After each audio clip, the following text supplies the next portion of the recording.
आबू सुनी अजीत गिरी के सुमधुर स्वर में मैथिली भगवती गीत। जकरा तू तकले भर नजरिया गे, जकरा तू तकले भर नजरिया गे, जिंदगी जोर भ गेले। जकरा तू तकले भर नजरिया गे, जिंदगी जोर भ गेले। जीवन उदास गुज अन्हरिया गे, जीवन उदास गुज अन्हरिया गे, एक पल में भोर भ गेले। जकरा तू तकले भर नजरिया गे, जिंदगी जोर भ गेले। डीजे सुमित सतीश रैना, डीजे सुमित सतीश रैना, डीजे सुमित। अखन अहाँ सब सुन रहल छी फुलहर से माँ गिरजा मुझी के प्रस्तुति। मन विश्वास आस लएलो, कियो ने हने जे उदास भ गेलो।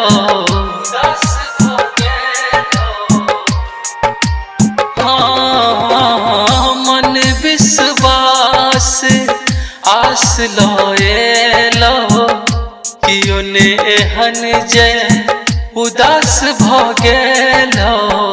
सुन ले माँ, हाँ सुन ले माँ सब हकर जिया गे,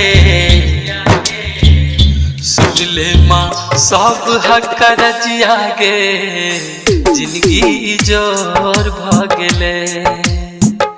जकरा तू तकले भर नजरिया गे, जिंदगी जोर भ गेले। सुमित सतीश रैना, डीजे सुमित सतीश रैना, जिंदगी जोर भ गेले।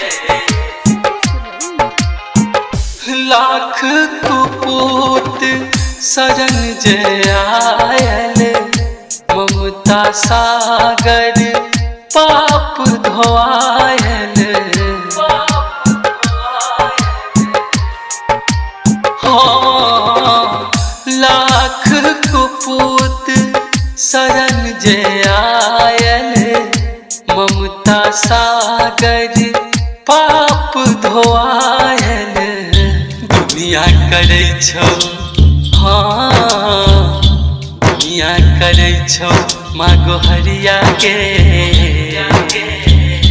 दुनिया करे छौ ता गोहरिया गे, जिंदगी जोर भ गेले।